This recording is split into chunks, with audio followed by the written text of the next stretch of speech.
Dennis Mctye. Dennis Mctye, and we're here to speak about El Nino today.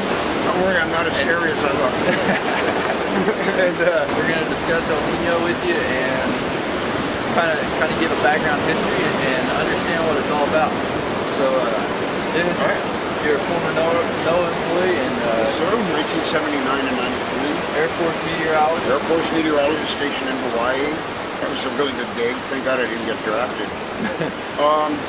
El Nino, actually, Matt, started, it may have been documented as early as the 14th or 15th century, when every year off of Peru, they would get this warm water pocket.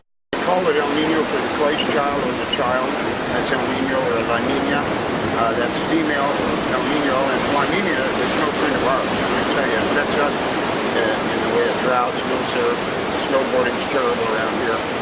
Anyway, every Christmas, or about that time, and Peru is normally very dry in the winter, except when an El Nino hit, they notice it like every 6 to 7 to 10 years, and sometimes more of a magnitude, but they get this huge warm pocket of water, and it would expand. Now through technology and everything, they've been able to give quite a few players in all this, okay?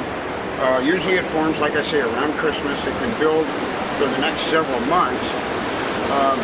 Okay, the trade winds completely die off at the equator. In the southeast and the southern hemisphere, the northeast trades in the north. These winds usually blow pretty strong and create what's called an upwelling. That's colder water, different nutrients from below the surface.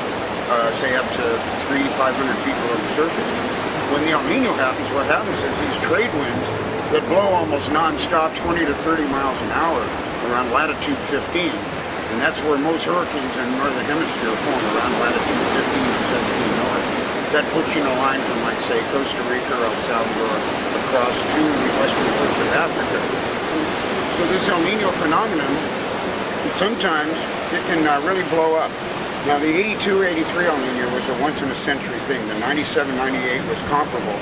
The three most powerful El Ninos last century were 97, 98, 82, 83, and then a 3-year one, 38 and 41. Now, in September 25th of 1939, the El Nino was so strong the water was 80 degrees all the way to continental section. Get us. Okay, the week preceding that, it was one of the most active weeks of weather ever here in the Southern Valley. Through research, the 82-83 El Nino, like I said, really got people. That's what you kicked off NOAA's Triton Array and TAO, correct? Yeah, in 83 they launched that and got that started, and then they put like 4 more Tyro satellites up in the upper atmosphere. That's Tokak, Poseidon, and Jason. Yeah. And in some years, this little pocket of warm water will form and then dissipate. But like I say, every few years, probably every 20 to 25 years, you get a major El Nino. But any El Nino at all affects our weather. We really haven't had an incredible summer since 97. Yes. But when you get these kind of El Ninos, just the whole weather, the whole world's changed now. Even in a small El Nino, everyone will be affected. But of course, now to gauge the strength of El Nino now, they take the surface ocean temperature. The 82-83 El Nino, 11 degrees above normal, and the 97 was 9 to 11 degrees. And through research, they reckon that the 38 through 41 El Nino had similar degrees above normal, because that was a long-lasting El Nino. And that whole winter of 98, the water never went under 61 degrees. And in 1997... Our average temperature around here is probably 57? 57 for the winter, 55 to 58. Yeah, the whole winter never went under 60. The thing is, shortly after that strong El Nino, almost as strong in magnitude, it's almost like a whiplash effect. We almost had as a strong La Nina, because by December of 98, on the last day, the water was down to 51 degrees. And then we got 50 on like January 15th. We had a strong La Nina. The next year, we only got 9 inches of rain. And hardly any snow in the mountains, hardly any surf. This will be about 45 degrees in all. During the 83 and 97 El Nino, constant, 82-83, we had 31 inches of rain, we had 37.